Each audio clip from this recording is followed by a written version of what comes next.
एक और वैसा ही इंसिडेंट हुआ था। बिहार का एक लेबरर रामानुज साहू सूरत गया अपने परिवार से मिलने। उसका अपनी पत्नी रेखा के साथ झगड़ा हुआ और उसने रेखा पर 10 बार चाकू से वार किया। जब उसकी 19 साल की बेटी ने अपनी मां को बचाने की कोशिश करी तो उसने उसे भी मार डाला। नजफगढ़ की इस खबर को देखिए। विपुल सिंह नाम का आदमी खुले में धमकी देता है कि वो मुसलमान औरतों को मोलेस्ट करेगा और मारेगा। दिल्ली पुलिस और एनसीडब्ल्यू ने इस पर कॉग्निसेंस भी लिया। या फिर 5 महीने पहले की कर्नाटका की इस रिपोर्ट को देखिए।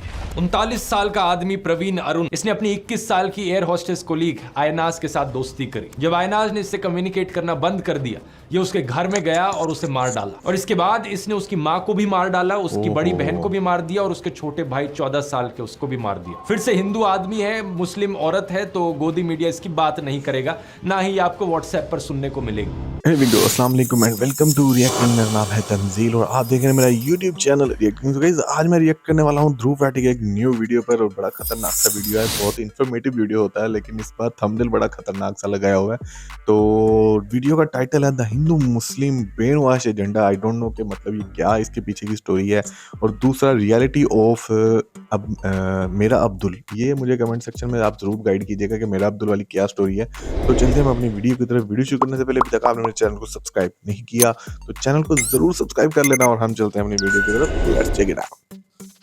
नमस्कार दोस्तों, पिछले साल अप्रैल के महीने में रामनवमी के समय कुछ लोग पकड़े गए गौ हत्या करते हुए आगरा के शहर में। इसकी वजह से आगरा में उस वक्त कम्युनल हिंसा भी छिड़ गई थी। ये इकलौता ऐसा इंसिडेंट नहीं है। अगस्त 2022 में भी ऐसा ही कुछ हुआ था। उत्तर प्रदेश के कनौज डिस्ट्रिक्ट में एक शिव मंदिर के सामने किसी आदमी ने मीट फेंक दी और उसकी वजह से हिंसा छिड़ गई। ऐसा ही कुछ मई 2020 में भी हुआ था। कोयम्बटूर मंदिर के सामने क्या होता है मुझे कमेंट सेक्शन में बताइएगा। फरवरी 2024 उत्तर प्रदेश के मुरादाबाद में कुछ लोग गौ हत्या काउस की स्लॉटरिंग करते हुए पकड़े गए। ये सारी खबरें सुनकर एक चीज आपके दिमाग में जरूर आएगी, आखिर ये कौन लोग हैं जो हिंदुओं की भावनाओं को ठेस पहुंचा रहे हैं और हिंदुओं को भड़काने की कोशिश कर रहे हैं। इसका जवाब वो नहीं जो शायद आप सोच रहे हो। पहली खबर का न्यूज आर्टिकल देखिए। यूपी पुलिस के अनुसार गौ हत्या के पीछे असली जिम्मेदार थे हिंदू महासभा के कुछ कार्यकर्ता जो हिंसा भड़काना चाह रहे थे।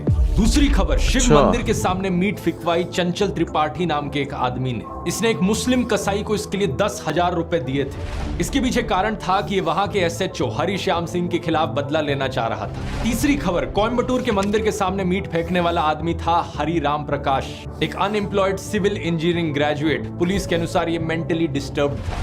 चौथी खबर, गौ हत्या के पीछे मुरादाबाद में यूपी पुलिस ने अरेस्ट किया 4 लोगों को, जिनमें से एक था बजरंग दल का लीडर। ये एक मुसलमान आदमी को एक झूठे केस में फंसाने की कोशिश कर रहे थे, इसलिए इन्होंने खुद गौ हत्या कर दी।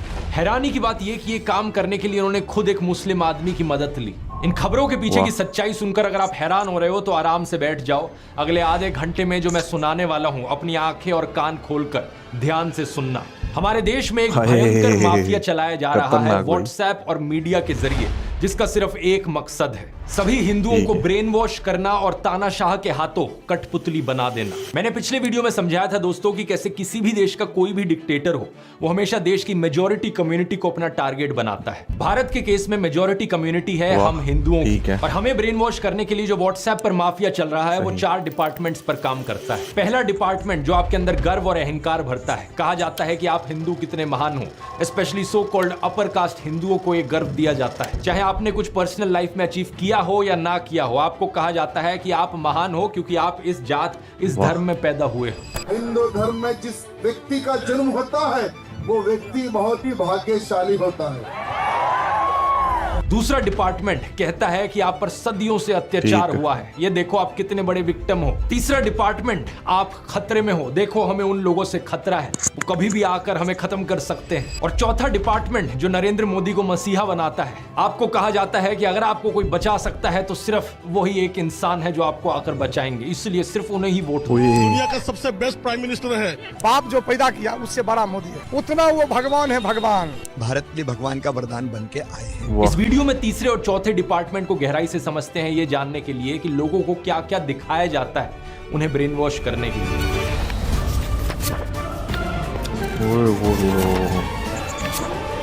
ध्रुव भाई आज कुछ ना कुछ बड़ा करने वाले भाई।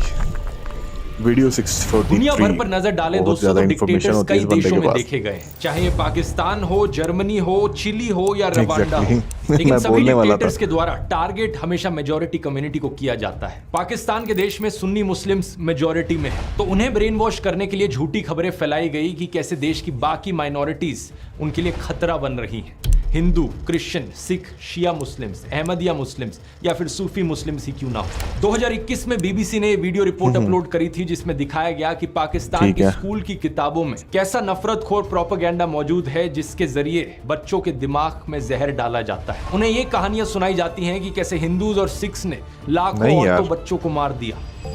मेरे पास मुताला पाकिस्तान बुक है और ये 11वीं और 12वीं जमात के लिए है। पेज नंबर 33 पे ये लिखा हुआ है, इंसानियत दुश्मन हिंदुओं और सिखों ने हज़ारों बल्कि लाखों औरतों, बच्चों, बूढ़ों और जवानों की इंतहाई बेदर्दगी और संगदिली से कत्ल किया और बेआबरू किया। और इतना ही नहीं, यहूदियों को भी इस्लाम का दुश्मन बताया जाता है। इसके हाँ, अलावा इस इस तरह का कुछ 2016 की पढ़ा रिपोर्ट जरूर को है देखो मैंने। या फिर इस 2021 की रिपोर्ट को देखो जिसमें बताया जा रहा है कि कैसे अहमदिया मुसलमानों के खिलाफ भी हेट स्पीच देखने को मिलती है पाकिस्तान में। इस सब नफरत का नतीजा ये हुआ है कि पाकिस्तान आज के दिन बहुत ही बुरी हालत में है। पिछले साल की वर्ल्ड बैंक Exactly. रिपोर्ट देखो, ये सच है 40% भाई। पाकिस्तानीज बिलो पॉवर्टी लाइन है। बेरोजगारी एक बहुत बड़ी मुसीबत बनी फिर रही है बिल्कुल। और कुछ ही दिन पहले आईएमएफ ने बताया कि पाकिस्तान में इस फिस्कल ईयर में नियरली 25% की इन्फ्लेशन देखी जाएगी। पाकिस्तान की मेजॉरिटी कम्युनिटी सुन्नी मुस्लिम्स को इस नफरत के जाल में फंसकर ब्रेन वॉश होकर महंगाई। क्या मिला? एक ऐसा देश जो रहने लायक नहीं है, जहां लॉ एंड ऑर्डर का कोई नामो निशान नहीं है। मेजॉरिटी कम्युनिटी के अंदर एक डर की भावना जगाने के लिए किस तरीके का खबरों के साथ खेल खेला जाता है, इसका एक अच्छा उदाहरण देखने को मिलता है आज से 100 साल पहले अमेरिका में। साल 1919 की बात है। वॉशिंगटन में एक 22 साल का ब्लैक क्रिमिनल कुछ लोगों पर हमला करता है और चोरी करता है। जिन लोगों पर हमला किया जाता है उनमें से एक स्कूल टीचर थी जो खुद एक ब्लैक औरत थी। इस इंसिडेंट को लेकर एक इंटरेस्टिंग बात यह है कि वॉशिंगटन के जो सारे अखबार थे उस वक्त के, वो या तो इस खबर को रिपोर्ट ही नहीं करते या फिर इसे पूरी तरीके से दबा देते। लेकिन 5 दिन बाद सेम शहर में सेम क्रिमिनल जब एक व्हाइट औरत पर हमला करता है तो सारे अखबारों की ये फ्रंट पेज खबर बन जाती है। इसकी वजह से अगले कई हफ्तों तक वॉशिंगटन में दंगे देखने को मिलते हैं ब्लैक्स और व्हाइट्स के बीच में। 39 लोगों को मारा जाता है और 150 से ज्यादा लोग जख्मी हो जाते हैं। जो एक्चुअल क्रिमिनल था इस केस में, उसका अरेस्ट सिर्फ 1 साल बाद ही देखने को मिलता है जब वो कोई एक नई चोरी करता है। वॉशिंगटन पोस्ट जो उस वक्त भी एक अखबार था, वो 100 साल बाद 2019 में उस इंसिडेंट को लेकर खेद जताता है। आर्टिकल में लिखता है कि उन्हें रिग्रेट है अपने रेशियल पास्ट को लेकर। आज दोस्तों ऐसी ही कहानियां हमारे देश में दोहराई जा रही हैं। कुछ महीने पहले आपने एक खबर सुनी होगी श्रद्धा वालकर की, एक हिंदू औरत जिसे बहुत ही बेरहमी से मार दिया गया उसके मुस्लिम बॉयफ्रेंड आफ्ताब अमीन पूनावाला के द्वारा। शॉकिंग बात यह थी कि इसमें इसकी बॉडी को काट कर फ्रिज में रखा था, लेकिन हमारे गोदी मीडिया ने इस एक इंसिडेंट का इस्तेमाल किया सभी मुसलमानों के खिलाफ नफरत फैलाने के लिए। इसकी वजह से national broadcasting and digital standards authority NBDSA ने 50,000 रुपए का फाइन लगा दिया मुकेश अंबानी के चैनल न्यूज 18 पर। 4 शोज जिन्हें एंकर किया गया था अमीश देवगन और अमन चोपड़ा के द्वारा, इन्होंने नफरत फैलाई थी। 1 लाख रुपए का फाइन टाइम्स नाउ नव भारत पर भी लगाया गया इसी चीज को लेकर। इस इंसिडेंट का इस्तेमाल करके सोशल मीडिया पर भी भरपूर तरीके से नफरत फैलाई गई। एक गोदी इन्फ्लुएंसर ने बॉलीवुड एक्ट्रेस सोनाक्षी सिन्हा की फोटो अपलोड करी उनके मुस्लिम दोस्त के साथ। श्रद्धा की खबर को देखते हुए शत्रुघ्न सिन्हा ने दहेज की लिस्ट से फ्रिज को हटा लिया है। सुदर्शन न्यूज ने एक प्रोग्राम चलाया जिसकी हेडलाइन थी मेरा अब्दुल ऐसा नहीं है की हकीकत। एक और गोदी इन्फ्लुएंसर ने ट्विटर पर पोस्ट किया आपका अब्दुल भी वैसा ही है। जी न्यूज ने ट्वीट करके प्रोग्राम चलाया मेरा अब्दुल वैसा नहीं है वालों के लिए सबसे बड़ा सबक है ये केस। और ऑफ कोर्स व्हाट्सएप माफिया ने भी अच्छा, यहाँ पे मैं वीडियो सॉरी पॉज कर रहा हूँ, ये मुझे बताइएगा जरूर कमेंट सेक्शन में, ये अब्दुल कौन था? ये अब्दुल का बार बार मतलब टाइटल में भी इसने लिखा हुआ था और ये यहाँ भी बार बार नाम यूज हो रहा है, लेकिन अब्दुल वाली स्टोरी क्या है यार एक्चुअल में? कि आप बस एक जस्ट लाइक मतलब मुस्लिम कम्युनिटी को टारगेट या बोलने के लिए ये वर्ड यूज किया गया, ये मुझे जरूर बताइएगा। अब्दुल शब्द का इस्तेमाल करके बहुत सारे जहरीले मैसेजेस फैलाए। ये सारे पोस्ट और मैसेजेस सिर्फ एक चीज साबित करना चाहते हैं कि हर एक मुसलमान आदमी एक पोटेंशियल खूनी है। अब्दुल शब्द का प्रयोग यहाँ पर सभी मुसलमानों को डिनोट करने के लिए किया जा रहा था। कुछ ही दिन पहले एक और ऐसी खबर आई कर्नाटका से, जहां पर एक मुस्लिम आदमी फयाज ने एक हिंदू लड़की नेहा को मार दिया। एक बार फिर से ये सारे गोदी इन्फ्लुएंसर्स और व्हाट्सएप माफिया को चलाने वाले एक्टिवेट हो गए और सभी मुसलमानों के खिलाफ नफरत उगलने लग गए। मकसद सिर्फ एक, हिंदुओं को ब्रेन ब्रेन वॉश करो और हिंदुओं के अंदर डर बिठाओ कि हिंदू खतरे में है और हमें अगर इस खतरे से बाहर निकलना है तो मोदी को वोट देना होगा। अब जिन लोगों का ब्रेन वॉश ऑलरेडी किया जा चुका है उन्हें इस चीज में कुछ भी गलत नहीं लगेगा। वो कहेंगे क्या गलत है इसमें, ये मर्डर यहाँ पर हुआ, मुसलमान ने किया, ये सारे मुसलमान ऐसे ही होते हैं। उन्हें अगर आप बोलने की कोशिश करोगे तो सिर्फ 1-2 इंसिडेंट्स है, वो आपको 10 ऐसे इंसिडेंट्स गिना देंगे। शारदा आफ्ताब, नेहा फयाज, साक्षी साहिल खान, निकिता तौसीफ, अरशद प्रभा, अंकिता शाहरुख, रितिका सईद, मानसी दीक्षित, मुजम्मिल, इन सभी केसेस की लिस्ट सुनाने के बाद ये आपसे कहेंगे ये देखो कहा था ना मैंने, ये सारे मुसलमान ऐसे ही होते हैं, ये सारे के सारे पोटेंशियली खूनी होते हैं। क्या है इसके पीछे का सच, इस खबर को देखो। श्रद्धा वालकर के केस के 2 हफ्ते बाद एक और केस हुआ था पांडव नगर में। अंजन दास नाम के एक आदमी को उनकी पत्नी पूनम के द्वारा मार दिया गया और श्रद्धा के केस की तरह उसकी भी बॉडी को काट कर फ्रिज में स्टोर किया गया। इतना ही नहीं, इसके 3 महीने बाद इस खबर को देखिए। नजफगढ़ के पास मित्राऊ गांव में साहिल गहलोत ने अपनी live in partner Nikki Yadav को मार दिया। मारने के बाद उसकी बॉडी को अपने ढाबा में फ्रिज में रखा। सेम दिन उसने एक आदि भी कर ली। इन दोनों केसेस की डिटेल्स बिल्कुल वही श्रद्धा आफ्ताब केस वाली डिटेल्स है। सिर्फ एक फर्क है, इन दोनों केसेस में कोई हिंदू मुस्लिम का एंगल नहीं है जैसा उस वाले में है। इसलिए आपने इन खबरों के बारे में कहीं सुना ही नहीं होगा और ना ही मीडिया वालों ने इस खबर को चलाया होगा। इस रिपोर्ट को देखिए। बिहार के वैशाली डिस्ट्रिक्ट में अमन कुमार सिंह ने एक 17 साल की लड़की सोनम परवीन को मार डाला। हिंदू लड़का मुस्लिम लड़की, इसलिए गोदी मीडिया इसकी बात करेगा ही नहीं। न्यूज 18 हिंदी की वेबसाइट पर एक खबर जरूर छपी, लेकिन इन्होंने लड़के का नाम नहीं लिखा। बस ये लिखा कि हत्या के पीछे प्रेम प्रसंग की आशंका जताई जा रही है। यूपी के शामली डिस्ट्रिक्ट से इस खबर को देखिए। नाइमा उर्फ ईशा अपने घर से भाग गई और एक लव मैरिज करी अंशु के साथ। अंशु एक शार्प एज हथियार से ईशा पर हमला करता है और इसे मारने के बाद उसकी बॉडी कुएं में फेंक देता है। वहां के एसपी ने इंटरोगेशन के बाद बताया कि हस्बैंड अंशु ने अपना गुनाह कबूल किया। रसूलपुर गांव की इस न्यूज रिपोर्ट को देखिए। 20 साल की गुलनाज खातून को जिंदा जला दिया गया एक आदमी और उसके दोस्तों के द्वारा, क्योंकि उसने मैरिज प्रपोजल रिफ्यूज कर दिया था। यहाँ अक्यूज्ड कौन था? सतीश कुमार राय। पिछले साल जब साक्षी और साहिल खान की खबर मीडिया में फैलाई जा रही थी तो उससे कुछ दिन पहले एक और वैसा ही इंसिडेंट हुआ था। बिहार का एक लेबरर रामानुज साहू सूरत गया अपने परिवार से मिलने। उसका अपनी पत्नी रेखा के साथ झगड़ा हुआ और उसने रेखा पर 10 बार चाकू से वार किया। जब उसकी 19 साल की बेटी ने अपनी मां को बचाने की कोशिश करी तो उसने उसे भी मार डाला। नजफगढ़ की इस खबर को देखिए। विपुल सिंह नाम का आदमी खुले में धमकी देता है कि वो मुसलमान औरतों को मोलेस्ट करेगा और मारेगा। दिल्ली पुलिस और एनसीडब्ल्यू ने इस पर कॉग्निसेंस भी लिया। या फिर 5 महीने पहले की कर्नाटका की इस रिपोर्ट को देखिए। 39 साल का आदमी प्रवीण अरुण, इसने अपनी 21 साल की एयर होस्टेस कोलीग आयनाज के साथ दोस्ती करी। जब आयनाज ने इससे कम्युनिकेट करना बंद कर दिया, ये उसके घर में गया और उसे मार डाला और इसके बाद इसने उसकी मां को भी मार डाला, उसकी बड़ी बहन को भी मार दिया और उसके छोटे भाई 14 साल के उसको भी मार दिया। फिर से हिंदू आदमी है, मुस्लिम औरत है तो गोदी मीडिया इसकी बात नहीं करेगा, ना ही आपको व्हाट्सएप पर सुनने को मिलेगी। 20 दिन पहले की इस खबर को देख लीजिए। 26 साल की रुखसार उर्फ रिया को उसके लिव इन पार्टनर ने मार डाला और उसकी बॉडी को एक कबर्ड में स्टफ कर दिया। अक्यूज्ड कौन था? विपुल टेलर नाम का आदमी। जब दैनिक जागरण में एक खबर छपी तो इन्होंने लड़की का नाम कहीं मेंशन नहीं किया अपने आर्टिकल में। अब इस खबर को देखिए। बेंगलोर में रहने वाला प्रदीप एक रुखसाना नाम की औरत से संबंध बनाता है। दोनों का साथ में बच्चा होता है। रुखसाना उससे शादी करना चाहती है, लेकिन वो ये नहीं चाहता था तो उसने रुखसाना का खून कर दिया। ये भी कुछ ही दिन पहले की खबर है कर्नाटका से। मेरा एक ही सवाल है नफरत फैलाने वाले नमूनों से। आपको मैंने इतने सारे केसेस गिना दिए यहाँ पर पिछले 1-2 सालों के, जहां पर हत्या करने वाला एक हिंदू था। तो क्या यहाँ पर यह कहा जा सकता है कि हर हिंदू आदमी यहाँ पर एक पोटेंशियल खूनी है? ऑब्वियसली नहीं कहा जा सकता। देश में 55 से 60 करोड़ हिंदू आदमी रहते हैं। इन 20-30 केसेस को लेकर जनरलाइज नहीं किया जा सकता कि सारे हिंदू लड़के ऐसे होते हैं, और ठीक इसी तरीके से मुसलमानों को भी जनरलाइज नहीं किया जा सकता। देश में रहने वाले करोड़ों मुस्लिम आदमी हैं, सारे के सारे पोटेंशियल किलर नहीं होते। ये एज्यूम करना एक बहुत ही बेवकूफी वाली चीज है और ये आपका नफरत खोर माइंडसेट दिखाती है। अगर आपको ऐसा लगता है तो बड़े अफसोस की बात है, मुझे कहना पड़ रहा है कि आपका ब्रेन वॉश हो चुका है। एनसीआरबी की रिपोर्ट क्राइम इन इंडिया 2022 के अनुसार देश में 4.5 लाख क्राइम्स हुए हैं औरतों के खिलाफ इस 2022 के साल में। इन 4.5 लाख क्राइम्स में से 28,522 एफआईआर दर्ज कराई गई मर्डर की, जिनमें से 8,125 फीमेल्स थी। अब एक साल में अगर 8,000 से ज्यादा मर्डर के केसेस हो रहे हैं जहां पर औरतों को मारा जा रहा है, तो ऑब्वियस सी बात है इनमें से कुछ मर्डर्स ऐसे होंगे जो एक मुसलमान आदमी ने किए होंगे, कुछ ऐसे होंगे जो एक हिंदू आदमी ने किए होंगे।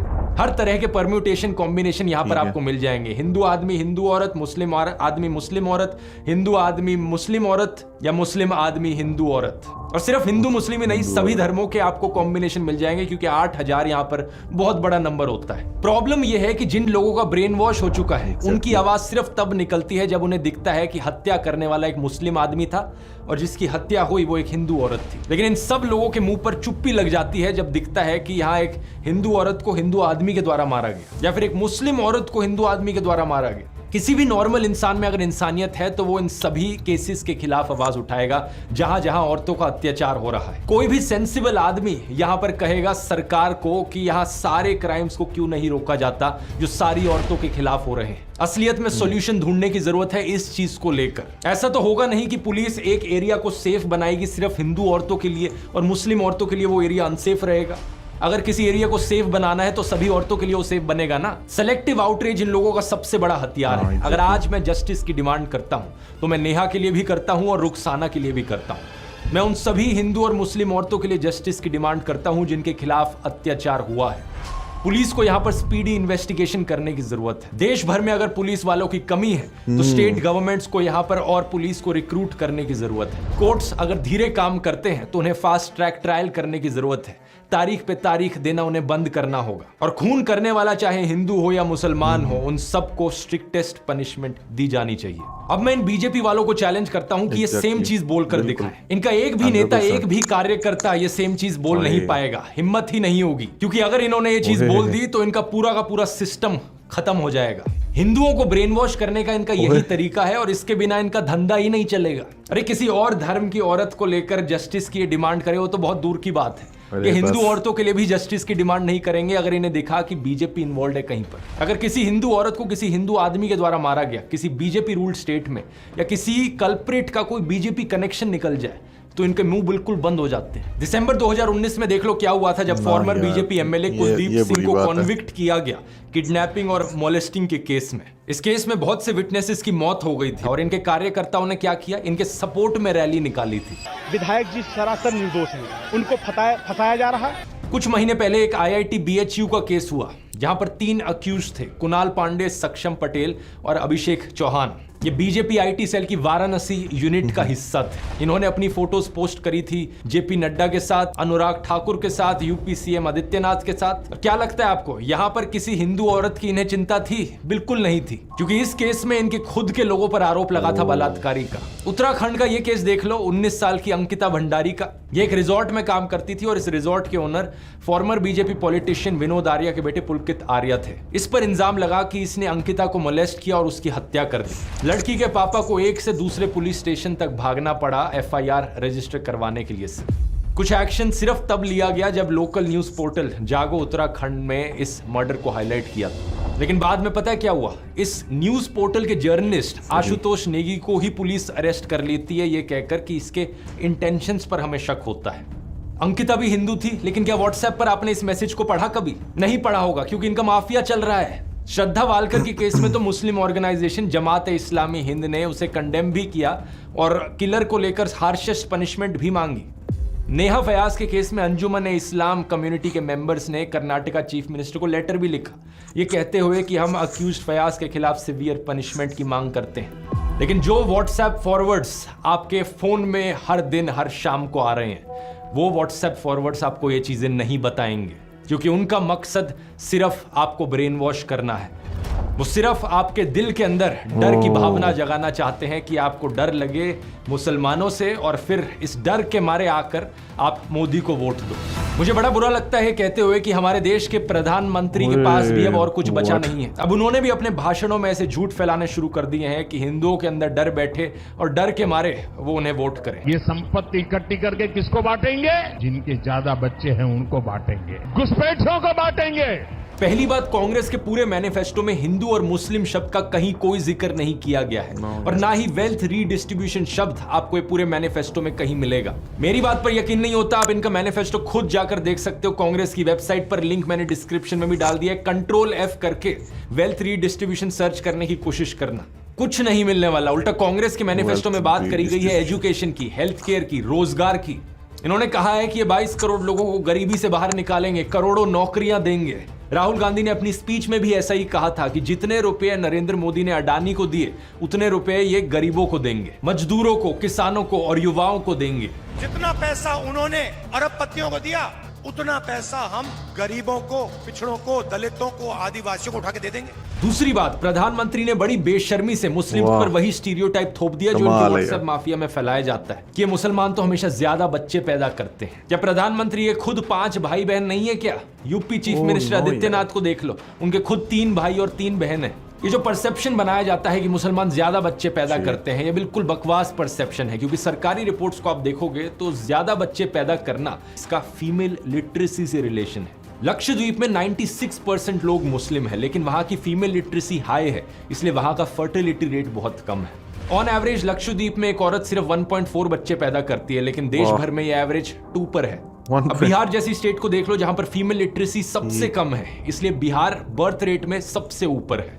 कुछ जगहों पर ये जो लोकलाइज ट्रेंड देखने को मिलता है जहां मुस्लिम्स का फर्टिलिटी रेट थोड़ा सा ज्यादा है बाकी रिलीजन से, इसके पीछे कारण भी लिटरेसी रेट है, क्योंकि हिस्टोरिकली मुस्लिम्स का लिटरेसी रेट हमेशा थोड़ा सा पीछे था, लेकिन अब मुस्लिम्स का बर्थ रेट सबसे तेजी से कम हो रहा है। लेकिन प्रधानमंत्री मोदी को इन फैक्ट से क्या फर्क पड़ता है? उनका तो एक ही फंडा है, झूठ बोलो, झूठ बोलो, झूठ बोलो।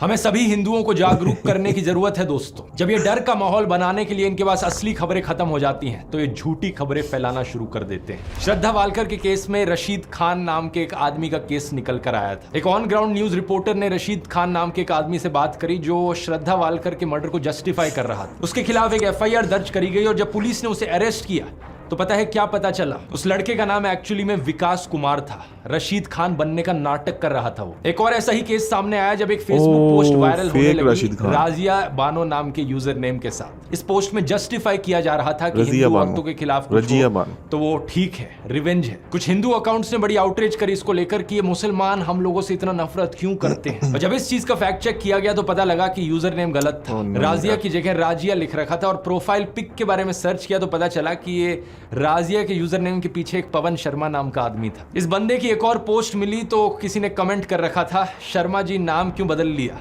तो उस आदमी ने लाफिंग इमोजीज के साथ रिप्लाई किया, पवन भाई अब मुल्ली बनोगे क्या? सॉरी मुल्ला। और इसने रिप्लाई किया, just wait and watch dear. कुछ लोग नफरत के पागलपन में इतने अंधे हो गए हैं कि ये खुद से नफरत की खबरें फैलाते हैं ताकि इंजाम वहां मुसलमानों पर डाला जा सके, उनकी इमेज को बदनाम किया जा सके। वीडियो के शुरू में मैंने आपको ऐसे ही कुछ किस्से सुनाए थे जहां पर बजरंग दल और हिंदू महासभा के मेंबर्स ने जाकर गौ हत्या करी, और वो भी इसलिए ताकि किसी मुसलमान पर इंजाम डाला जा सके कहकर कि ये देखो ये मुसलमान लोग हैं जो हमारी गौ माता की हत्या करते हैं। यहाँ पर एक बहुत बहुत बड़ा खेल खेला जा रहा है दोस्तों। झूठी खबरें कितनी ज्यादा फैलाई जा रही हैं आप यकीन नहीं करोगे। एक यूजर अभिषेक कुमार अपने आप को मोदी का परिवार कहते हैं, ये वीडियो शेयर करते हैं जहां पर कुछ लड़कियां एक आदमी के पीछे भागकर उसे डंडों से मार रही हैं। लिखा जाता है वीडियो कहां से है ये पता नहीं, लेकिन ये देखकर बहुत अच्छा लगा कि हिंदू बेटियों ने लव जिहादियों को सबक सिखाना शुरू कर दिया है। अगर सर्च करके देखोगे वीडियो कहां से है, उत्तर प्रदेश का ये इंसिडेंट है 2018 का, और जिस आदमी को मारा जा रहा है उसका नाम है कपिल चौहान, क्योंकि वो लड़कियों को छेड़ा करता था। बात यहाँ पर ये नहीं है कि मुस्लिम ईव टीजर्स नहीं हो सकते, बिल्कुल हो सकते हैं। ऐसे भी मुस्लिम होंगे जो अपनी आइडेंटिटी हिंदू नामों के पीछे छुपा कर रखते हैं और हिंदू लड़कियों को ट्रैप करने की कोशिश करते हैं। जैसे कि जुलाई 2022 का केस यूपी के आजमगढ़ में। ऐसे भी मुस्लिम्स हैं जिन्होंने हिंदू मंदिरों के सामने कुछ गलत किया है, जैसे कि ये वेस्ट बंगाल टेम्पल का केस जहां पर एक मुस्लिम आदमी ने उसके सामने पेशाब कर दिया था। लेकिन बात मैं यहां पर यह कहना चाह रहा हूं कि लॉ एंड ऑर्डर हमेशा काम करना चाहिए, हर इंसान को पनिशमेंट मिलनी चाहिए, लेकिन आपको जो दिखाया जा रहा है वो सिर्फ एक साइड की खबरें दिखाई जा रही हैं। और ये जो नफरत फैलाई जा रही है ये सिर्फ मुसलमानों के खिलाफ नहीं है, बल्कि बीजेपी के खिलाफ जो भी आवाज उठाता है उसके खिलाफ सिमिलर तरीके से कैंपेन चलाई जाती है। एग्जाम्पल लेकर देख लो कांग्रेस का। अच्छा। ये खबर सुनी आपने कि कांग्रेस लीडर रशीद अलवी ने राम भक्तों को राक्षस कहकर बुलाया। सिर्फ व्हाट्सएप पर ही नहीं बल्कि इस खबर को तो कई गोदी मीडिया वालों ने भी चलाया था। After Salman Khurshid, another Congress leader, Sparks Rao, Congress नेता Alvi compares those chanting Ram Bhakts to demon. Rashid Alvi साहब ने बोला कि ये जो जय श्री राम बोलते हैं ये सब राक्षस है, लेकिन ये सरासर झूठी खबर थी। सच बात यह है कि रशीद अलवी एक्चुअली में बात कर रहे थे रामायण की, जब मेघनाथ से लड़ते हुए लक्ष्मण अनकॉन्शियस हो जाते हैं और हनुमान उनके लिए जड़ी बूटी लेकर आते हैं। रावण कुछ राक्षसों को भेजता है जो अपने आप को एक साधु की तरह डिस्गाइज कर लेते हैं, कुछ ऐसे राक्षस जो खुद जय श्री राम का नारा लगाते हैं। यही चीज उनके द्वारा कही जा रही थी कि ये कुछ लोग जो राम का नाम ले रहे हैं ये असल में राक्षस हैं साधुओं के फेज में। वो अप्सरा बन जाती है और वो हनुमान जी से कहती है, हनुमान क्यों वक्त खराब कर रहे हो? तुम्हें तो सूरज निकलने से पहले जाना है संजीवनी बूटी लेकर। और ये जो सामने बैठा है जय श्री राम कह रहा है, मुनि नहीं, ये निश्चर घोरा, ये मुनि नहीं है, ये तो घोर राक्षस है। मैं आपसे बस इतनी बात कह के अब आपसे विदा लूंगा कि आज भी बहुत लोग जय श्री राम का नारा लगाते हैं, वो सब मुनि नहीं, वो निश्चर घोरा। बीजेपी वाले ये बात जानते थे, लेकिन जानबूझ के इनकी स्टेटमेंट को क्लिप किया गया ये दिखाने के लिए कि कांग्रेस मुसलमानों के साथ है, हिंदुओं के खिलाफ बोलती है। रवीश कुमार के साथ भी ये चीज अक्सर करी जाती है। दिल्ली में जब दंगे भड़के थे, शाहरुख नाम के एक आदमी ने गोलियां चलाई थी। व्हाट्सएप पर एक क्लिप काट कर डाली जाती है जिसके ऊपर नीचे कैप्शन लिखा जाता है, आतंकी शाहरुख को बचाने के लिए रवीश ने बताया उसे ब्राह्मण अनुराग मिश्रा। जो ओरिजिनल अनएडिटेड वीडियो है वहां पर रवीश कुमार कह रहे हैं अभी भी जरूरत है कि पुलिस इसकी पहचान को लेकर दोबारा बोले। पुलिस साफ कहती है कि शाहरुख है, मगर आप सोशल मीडिया में देखिए अनुराग मिश्रा बताया जा रहा है। अभी भी जरूरत है कि पुलिस इसकी पहचान को लेकर दोबारा बोले। इसके बाद एक एनडीटीवी रिपोर्टर खुद पुलिस से बात करते हैं और कंफर्म करते हैं कि इस आदमी का नाम शाहरुख ही है। नाम को लेकर कोई स्पष्टीकरण आया है कि नाम क्या है? तो शाहरुख नाम है उसका। एक और झूठ फैलाया जाता है कि रवीश कुमार कभी कश्मीरी पंडितों की बात नहीं करेंगे, जबकि उन्होंने कई बार एपिसोड्स बनाए हैं कश्मीरी पंडित पर, 12 साल पहले से लेकर एज रिसेंट एज 3 महीने पहले। लेकिन क्या फर्क पड़ता है, व्हाट्सएप पर जब लोगों को ब्रेन वॉश करना है तो उसके लिए कुछ भी बोल दो। एक और एक्यूजेशन जो इनके खिलाफ उठाई जाती है कि ये कभी कांग्रेस के खिलाफ नहीं बोलते, लेकिन 2014 से पहले की इनकी ये क्लिप देखो, कई रिपोर्ट्स मिल जाएंगी जब ये मनमोहन सिंह की सरकार के खिलाफ आवाज उठा रहे हैं। पिछले अगस्त में अयाज झांसी के शेर से जवाब दिया था, तब कोयला घोटाले के आरोपों की आंच उनकी सरकार पर आ रही थी। 7 महीने बाद मनमोहन सिंह ने उन सवालों का जवाब दिया या अपनी आबरू के लिए खामोशी तोड़ी है। एस्बेस्टस के इसी तरह के हजारों कमरे गांव की जमीन पर बना दिए गए और मजदूरों को बोरी में आलू की तरह इनमें ठूंस कर रख दिया गया। अब मेरे खिलाफ भी ये लोग ऐसे ही झूठ फैलाते हैं। इस व्हाट्सएप मैसेज को देखो, पता नहीं कितनी बार इन्होंने इस व्हाट्सएप मैसेज को अपने ग्रुप्स पे बार बार फॉरवर्ड किया है। लिखते हैं कि मैं एक हिंदू ही नहीं हूं, मेरा नाम ध्रुव राठी नहीं है, मेरा असली नाम है बदरू रशीद। और इतना ही नहीं, इन्होंने मेरी वाइफ यूली को भी पाकिस्तानी बना दिया। अब नीचे देखो क्या क्या बकवास लिख रखी है कि यहाँ पे पाकिस्तानी आर्मी का कनेक्शन है, ISI है, अमेरिका है, दाऊद इब्राहिम का कनेक्शन है। क्या बकवास लिखते हैं, मुझे सुनकर हंसी आती है, आपको भी हंसी आ रही होगी, लेकिन इसके पीछे का एजेंडा देखो क्या है। जो भी बीजेपी के खिलाफ बोलने की कोशिश करता है उसे किसी ना किसी तरीके से मुसलमान बना दो, पाकिस्तानी बना दो, क्योंकि जो ओवरऑल गेम यहां पर खेला जा रहा है वो यही है कि हिंदुओं के अंदर डर बैठाना है। और जो भी इनके खिलाफ बोले, अगर कोई वो हिंदू बोल दे ना इनके खिलाफ, तो वो हिंदू हो ही नहीं सकता। ये अपने फॉलोअर्स को, अपने ब्रेन वॉश लोगों को यही दिखाना चाहते हैं कि जो भी वहां से आवाज उठा रहा है इनके खिलाफ वो हिंदू नहीं है, वो सिर्फ मुस्लिम लोग हैं। जो झूठ ये फैलाते हैं उसे ये डबल चेक भी नहीं करते। एक ये मैसेज था इनका जो फैलाया जा रहा था, अभी कुछ दिन पहले एक ये दूसरा मैसेज है इनका जो ये फैला रहे हैं। इस ट्वीट को देखो, इसके अनुसार तो मेरे फादर इन लॉ है एक्चुअली में पाकिस्तानी सिटीजन, यानी कि यूली के पापा।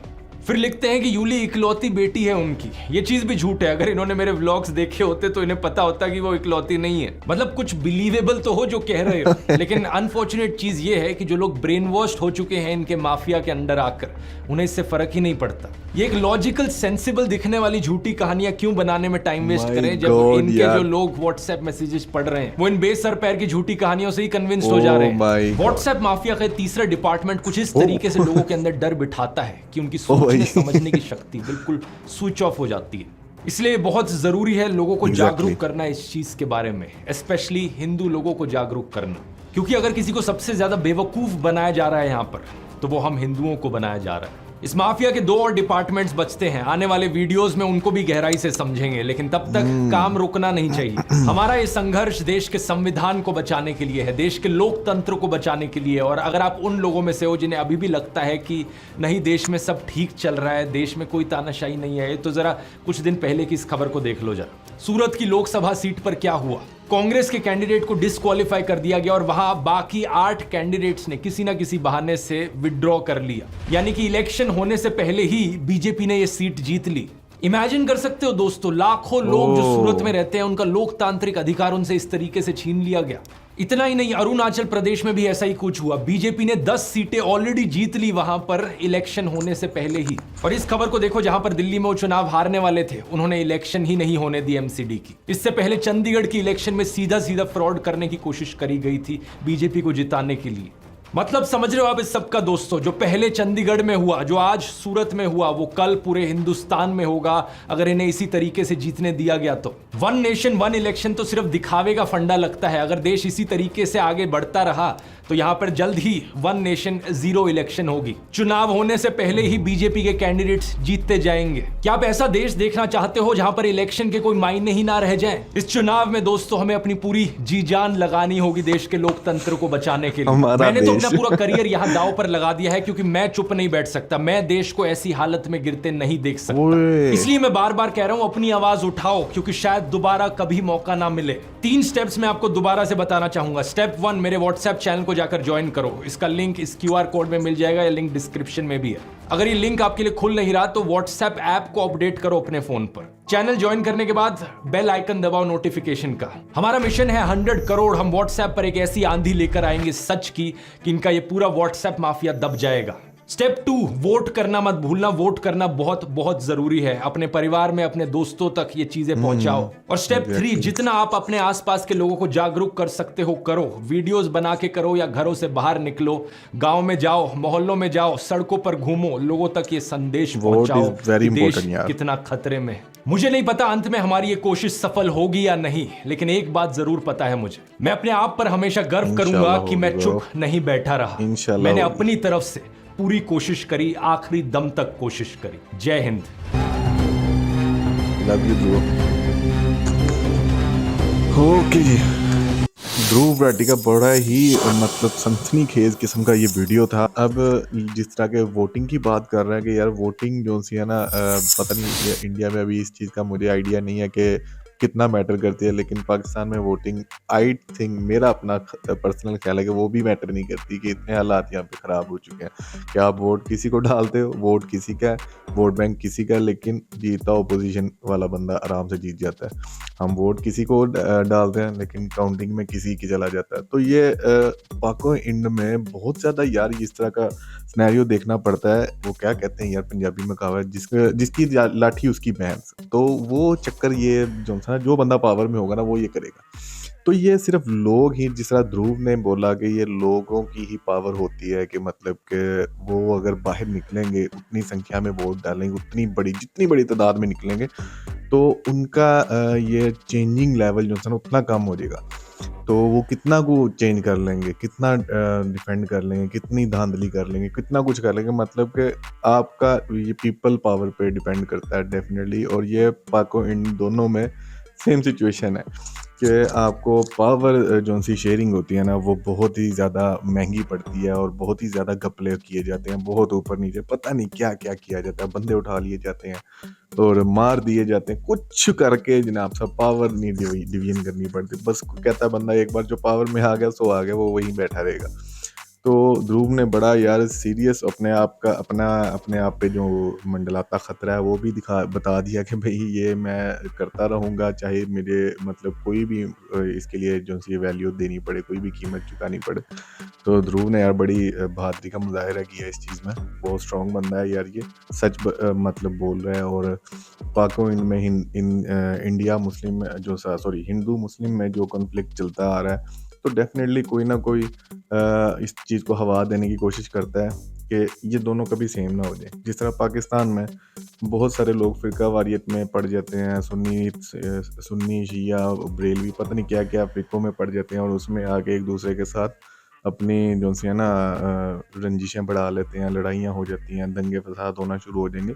तो ये नॉर्मल सी बात, रूटीन चलती रहती है हर कंट्री में, स्पेशली पाको इंड में तो बहुत ज़्यादा चलती है।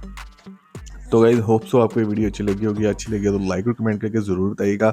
चैनल को सब्सक्राइब नहीं किया, चैनल को ज़रूर सब्सक्राइब कर लेना। कमेंट सेक्शन में ज़रूर बताइएगा कि इस बार आप वोट किसको कास्ट करने वाले हैं। आफ्टर ध्रुव की वीडियो देखने के बाद आप किसको वोट कास्ट करने वाले हैं। तो जो आपको, मेरा ख्याल में आपको या किसी को भी, पाकिस्तान में हो, इंडिया में हो, कहीं पे भी हो बंदा, उसको वोट देना चाहिए जो आपके सिटी के लिए, आपके कंट्री के लिए बेस्ट हो।